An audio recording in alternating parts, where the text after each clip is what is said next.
Good morning. Welcome to the LiqTech Reports First Quarter 2020 Financial Results Conference Call. All participants will be in listen-only mode. Should you need assistance, please signal a conference specialist by pressing the star key followed by 0. After today's presentation, there'll be an opportunity to ask questions. To ask a question, you may press star then 1 on your touch-tone phone. To withdraw your question, please press star then 2. Please note that this event is being recorded. I would now like to turn the conference over to Robert Bloom with Lytham Partners. Please go ahead. Thank you very much, Kate. Hello, everyone, and thank you for joining us today to discuss LiqTech International's first quarter 2020 financial results. I'm Robert Bloom of Lytham Partners. I'll be your moderator for today's call. Joining us on today's call from the company is Suna Mathiesen, the company's Chief Executive Officer. Before I turn the call over to Suna, let me remind listeners that following the conference call, there will be an open Q&A session. You should also note that a replay of this call will be available shortly following the conclusion of the live call, and that a transcript of the call will be available on the Investor Relations section of the company's website. Before we begin with prepared remarks, we submit for the record the following statement. This conference call may contain forward-looking statements. Although the forward-looking statements reflect the good faith and judgment of management, forward-looking statements are inherently subject to known and unknown risks and uncertainties that may cause actual results to be materially different from those discussed during the conference call. The company therefore urges all listeners to carefully review and consider the various disclosures made in the reports filed with the Securities and Exchange Commission, including risk factors that attempt to advise interested parties of the risks that may affect our business, financial condition, and sales of operations and cash flows. If one or more of these risks or uncertainties materialize, or if the underlying assumptions prove incorrect, the company's actual results may vary materially from those expected or projected. The company therefore urges all listeners not to place undue reliance on these forward-looking statements, which speak only as of this date and the date of the release and conference call. The company assumes no obligation to update any forward-looking statements in order to reflect any events or circumstances that may arise after the date of the release and conference call. With that said, I'd like to turn the call over to Suna Mathiesen, Chief Executive Officer of LiqTech International. Suna, please proceed. Thank you, Robert, and good morning to all of you. Thank you for joining us today to discuss our first quarter 2020 financial results. We hope everyone on the call and your families are safe and healthy. The COVID-19 pandemic has certainly made the past months challenging, but our situation in Denmark is now slowly but safely normalizing, and we are seeing the first signs of activity improving in the market. I'll get back to this a little bit later. The first quarter results were in line with the preliminary expectations we discussed with you during our March 26th conference call, with yet another record revenue quarter for the business of $10.3 million despite the negative impact from COVID-19, which impacted deliveries in the final weeks of the quarter. As we discussed, we were on track to deliver approximately $12 million for the first quarter when COVID-19 began to disrupt operations. The $10.3 million we achieved represents a 39% increase from the first quarter a year ago and was due to the higher sales of our proprietary ceramic silicon carbide water filtration systems for the marine scrubber market, where we continue to achieve a significant commercial breakthrough. We also remain profitable, although not at the level that we might normally expect, as our cost structure for the first quarter was designed to meet both the higher revenue expectations we originally had prior to COVID-19, but also our expectations for continued ramp in the business going into the second quarter. I will talk about our outlook for the second quarter and beyond momentarily. We also made very good operational progress since the first of the year. We successfully installed the first of the brand new customized furnaces around the first of the year and recently completed installation of the second new customized furnace for use in the manufacture of the company's proprietary silicon carbide membrane filters. Each of the furnaces have throughputs that are approximately 4 times higher than the older furnaces due to size and efficiency. We are planning to install 2 additional new furnaces by the third quarter 2020, which upon successful installation of all 4, increases the company's total capacity to be between $150 up to $200 million on an annualized basis by mid-2020. As we mentioned in the press release, we incurred approximately $200,000 of incremental cost during the first quarter related to the ramp in manufacturing. As the additional furnaces come on board, these amounts will decrease as our know-how improves. We improved our overall gross margins to 25.7% in the first quarter. The improvement was primarily driven by deliveries of our Mark 6.1 system, which we launched in the third quarter last year. The Mark 6.1 system is a lower cost and more efficient system. When you break out the contribution margin by systems, the Mark 6.1 had contribution margins of more than 40% during the quarter. This compared to the older Mark 6 systems, which had contribution margins of approximately 25%. Of the $7.9 million of marine revenue during the first quarter, about 2/3 was on the older, lower margin systems, and 1/3 was on the newer, higher margin systems. We have now worked through all orders for the old, lower margin Mark 6 systems, and all future systems set for delivery will be Mark 6.1 systems or higher, which should further drive improvement in gross margins overall going forward. When the impact from COVID-19 first began to occur, we implemented several measures to ensure manufacturing continuity and adhere to strict state guidelines on the number of personnel that can work in proximity.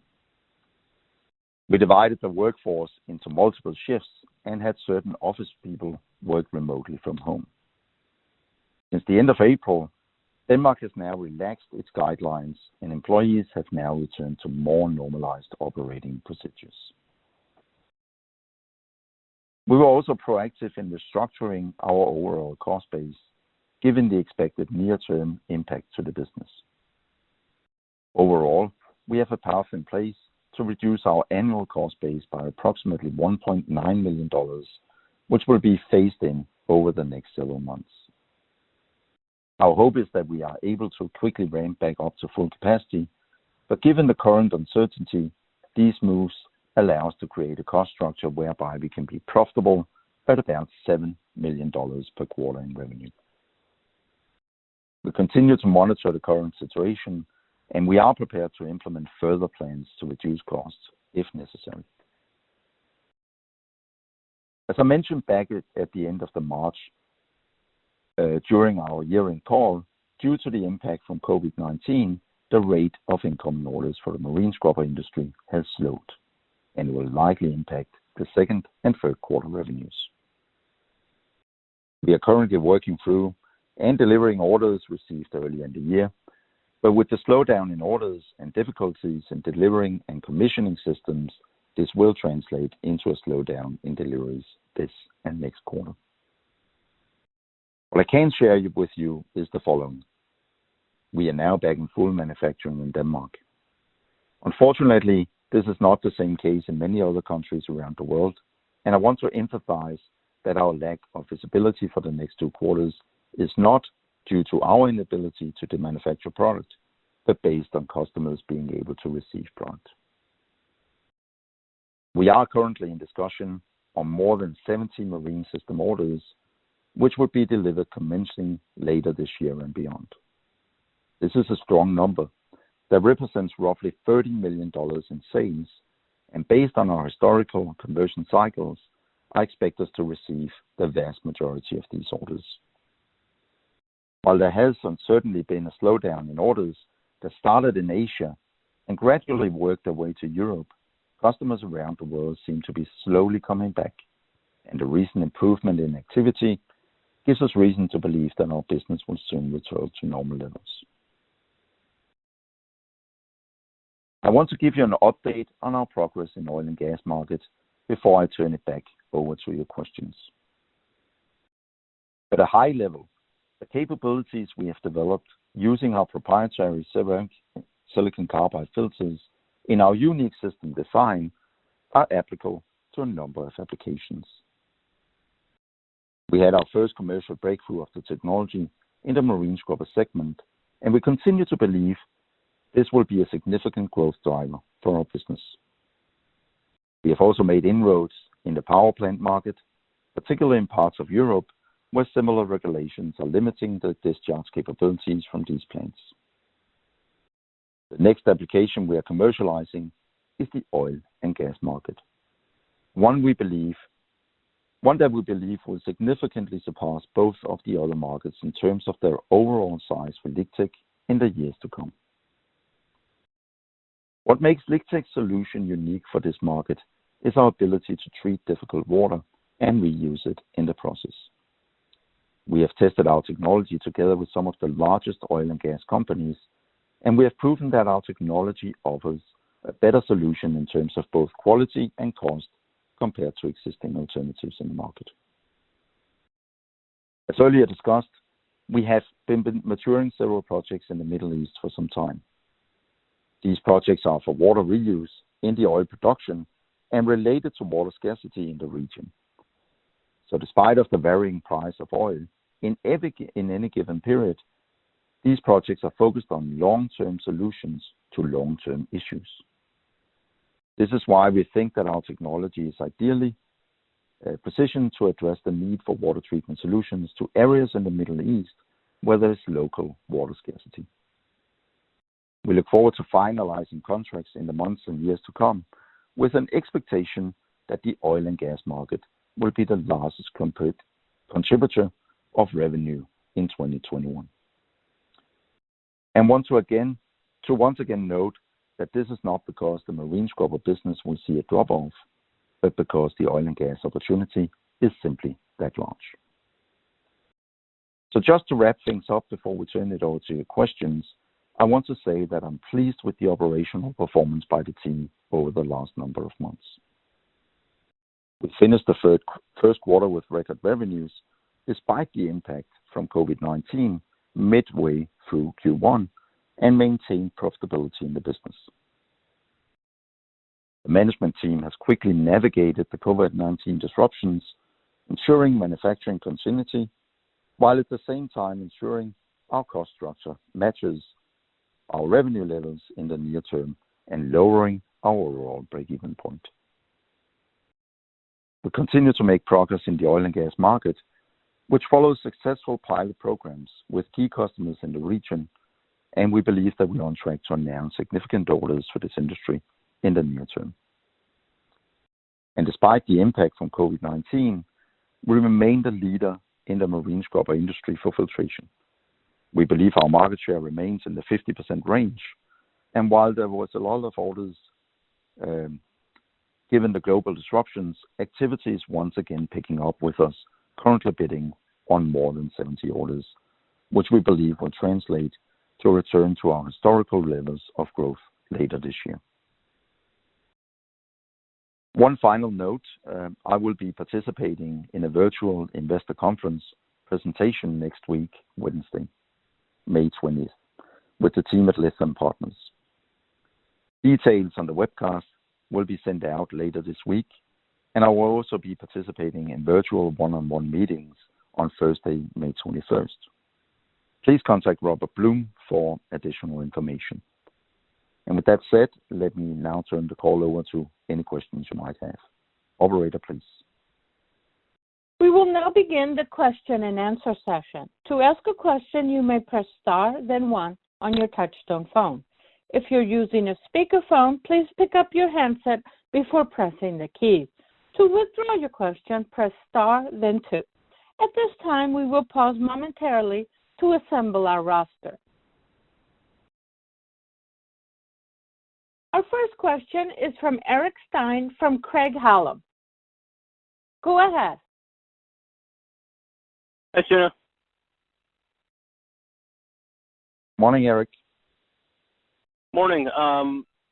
So you've kind of touched on it, and obviously things have slowed down, but I'd love to hear your thoughts just on the overall market. And obviously there's been at least here near term, because of the spread, a pretty widening or lengthening out of paybacks for scrubbers.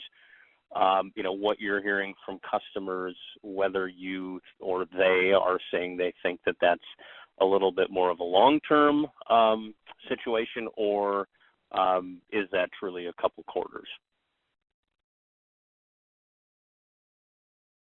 So what we hear from our customers is that they are not really focused on, let's say, the spread in any given time. They're more focused on the long-term spread between low sulfur and the bunker fuel. We see that now it has truly been quiet for some months in the beginning of the COVID-19 situation. I'm very pleased to see that in the last, I'll say 2 or 3 weeks, we have seen a significant pickup in activity from the scrubber manufacturers and from the ship owners. So it looks like things are now normalizing. We see the oil is coming up a little bit again. The price spread is coming up, and it looks like they are now continuing with, let's say, the scrubber installation plans that they had already before the COVID-19 situation. So we think it is a couple of months of disruption, and especially what we've seen in the last couple of weeks leads us to believe that the situation is now normalizing. We're not completely back to normal, but as I mentioned, we are negotiating a significant number of new contracts. So that is a very positive sign for us. Yep. And when you talk about those new contracts, I mean, is it still a similar dynamic as a month and a half ago when it was more activity out of China rather than Europe? Or, I mean, is some of that renewed activity Europe? In the past couple of weeks, we now see more activity again from Europe. 2 weeks ago, or 3 weeks ago, it was completely dead from Europe, and it was driven by the Asia players who've been back to work for a while now. But now we see the European players are coming back, which is a great sign. So again, things are normalizing in Europe. I think there is still a lot of challenges in southern part of Europe, but in northern Europe, things are slowly but safely normalizing, and we see activities picking up. Got it. Thanks for that. And then maybe just on the backlog, and I know you don't quote the backlog, but maybe if you could just talk about the health of that a little bit. Are you seeing, or have there been any cancellations, or is it more a case of what you've got in backlog just being pushed to the right in terms of timing? We have actually not seen a single cancellation. We have seen, issues in delivering product, issues in commissioning systems already delivered, but we have not seen any cancellations. So again, a great sign, and it leads us to believe that this is more a timing issue more than anything, and that things will come back, and obviously we're encouraged to see that there has been no cancellations at all. Yep, absolutely. Maybe last one for me, just on the OpEx, could you, just give some of the specific actions that you're taking there? And then just curious, you mentioned last quarter that there might be some help from the Danish government. I think it was something like $400,000 a quarter. Whether that is something that you have chosen to or are able to access. Thanks. Yeah, there are a number of initiatives from the Danish government. You can send people home and have salaries refunded or partly refunded, and there's also an initiative that you can delay tax payments for 4 months. We have chosen to use the delay of the tax payments, which will help liquidity in the next 4 months. We have not chosen to use the initiatives to reimburse part of the salaries. employees because for our employees the percentage was too low. So the cost savings that we have now put in place is that we have laid off a number of people to reduce our overall cost. We have tried to be careful in the layoffs, so they are people in the manufacturing, they are people working with project management. We have not made any reductions in R&D and, let's say, longer term important functions. The Danish situation is a little bit different. It's not like in the US when you lay off people, they go home the next day. We often have 3, 4, 5 months of termination periods. So these employees are currently working through their termination periods, which is why the cost reductions will come into real force by August this year. Okay, thanks a lot. Our next Thanks, Eric. question is from Robert McCarthy from Stephens. Go ahead. Yes. Good afternoon and good morning, Sune. How are you today? Morning, Robert. Good. How are you? Good. So appreciate all the color. Definitely a lot to noodle on. I guess asking around the cash burn. It looks like obviously working capital's it's a good news story in the fact that you're expending working capital to kind of meet demand. But how do we think about kind of your cash balance right now and your cash burn going forward? And would you anticipate any needs for additional funding, or do you think just given the fact that you're going to have these cost saves and ramping up production that cash generation is going to kind of take care of itself? Because obviously I think last time we spoke on the quarterly call, you suggested that obviously if activity went moribund, you definitely had a long runway here. But given the fact that you're going to have some fits and starts with your working capital and your supply chain, your productive chain, how do we think about kind of what your cash position could be kind of going into 21 and beyond? Yeah, so the steps we have taken right now to reduce our overall cost base means that we should be profitable on approximately $7 million of revenue per quarter. So we are definitely cautious here. We have taken, I think, the right steps to reduce our overall cost base, and it means that we shouldn't burn too much cash due to this COVID-19 situation. Secondly, we saw our cash balance come down in the first quarter, but that was really a result of the increased level of business, the record revenues in the first quarter, which required more working capital. After the quarter ended, we have started collecting some of these payments on goods delivered in the first quarter, and our cash balance today is somewhat higher than it was ending the quarter. So I think we're in good shape here. We have no debt. We have a fair cash balance. We have taken steps to reduce our overall cost base to match revenues in this difficult COVID-19 situation, and we are now seeing signs of the business improving. We see more RFQs, we see more orders again, and that leads us to believe that by the end of this year, hopefully, we'll be back, let's say, where we were before this COVID-19 situation. In terms of your backlog, I think you suggested, obviously, given the mix shift to the better, the Mark 6, I believe, in terms of the product profitability, you expect 40% contribution margins versus kind of your historical 25 for your existing product line. So we should expect, all things being equal, given a pretty nice lift in gross margins in the back half of the year going to 2021, correct? That is correct. So very encouraging to see the development in the first quarter.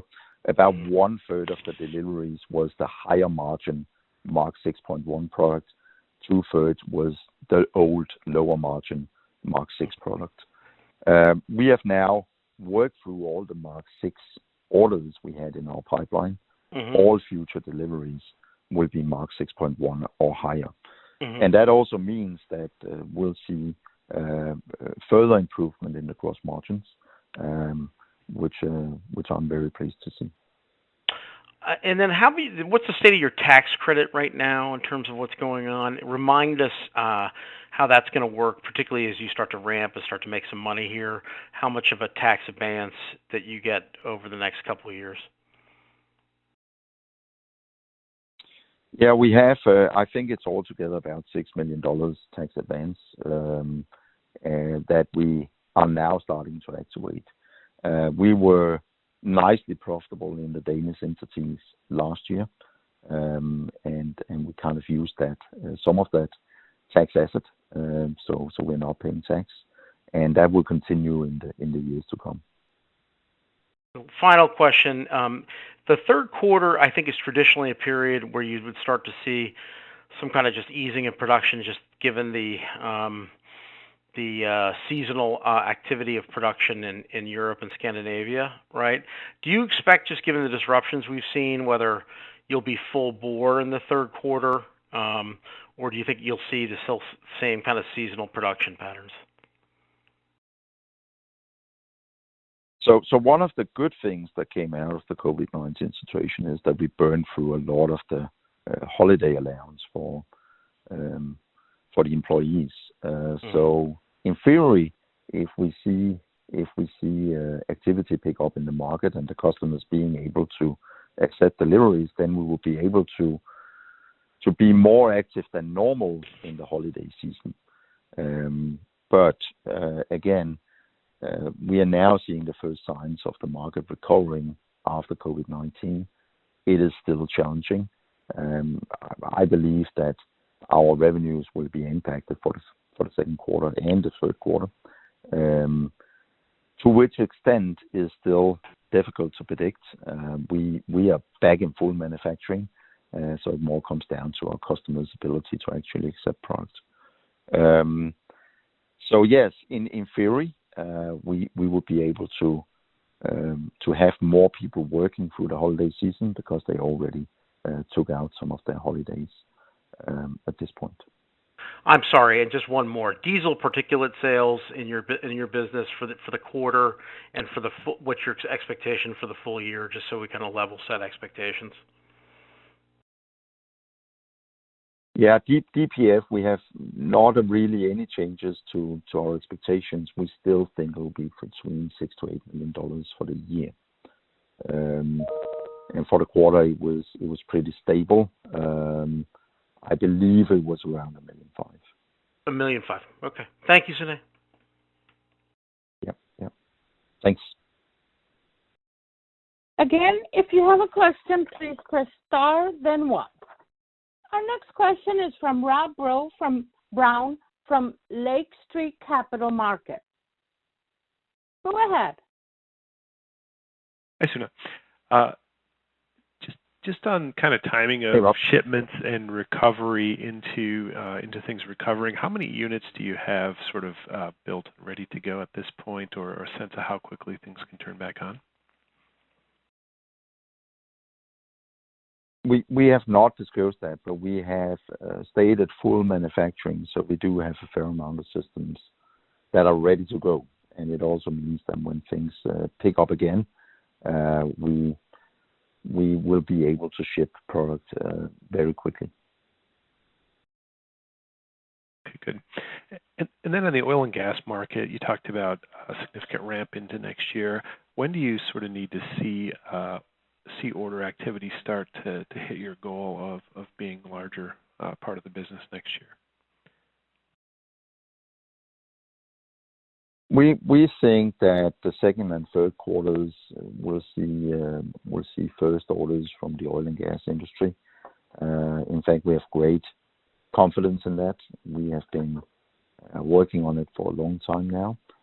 We talked about it for the last 6 months now, and there are no changes. The projects in the Middle East are related to water scarcity, so they are moving forward despite of let's say the outswings in oil prices that we have seen in the last couple of months. So we are encouraged to see that we're still making progress in that, and we would expect to see first orders in the next few months.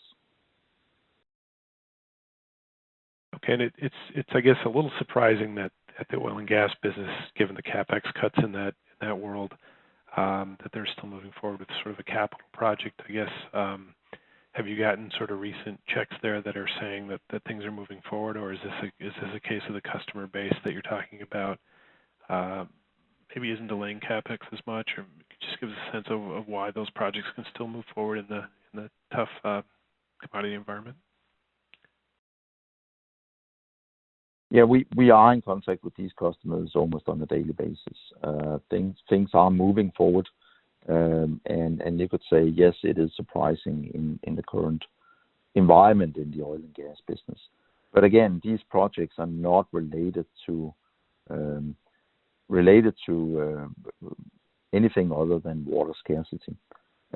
So they simply do not have any water, and if they want to continue to manufacture oil, they need to do something. Otherwise they'll be in need of water. What they're doing today is truck in desalinated water, which obviously comes with a huge cost. So even despite of the oil prices that we have today, this really represents a great opportunity for the operators to cut their costs on water used in the process. Okay, great. Thank you very much. I'll turn it over. This concludes our question and answer session. There's no more questions. I would now like to turn the conference back over to Sunan Matheson for closing remarks. Go ahead. Thank you, operator, and thanks for everyone joining us on the call today. I look forward to speaking with many of you again next during our virtual presentation and one-on-ones, and hope that we can all visit face-to-face again in the near future. Have a good day and stay safe. The conference is now concluded. Thank you for attending today's presentation. You may now disconnect.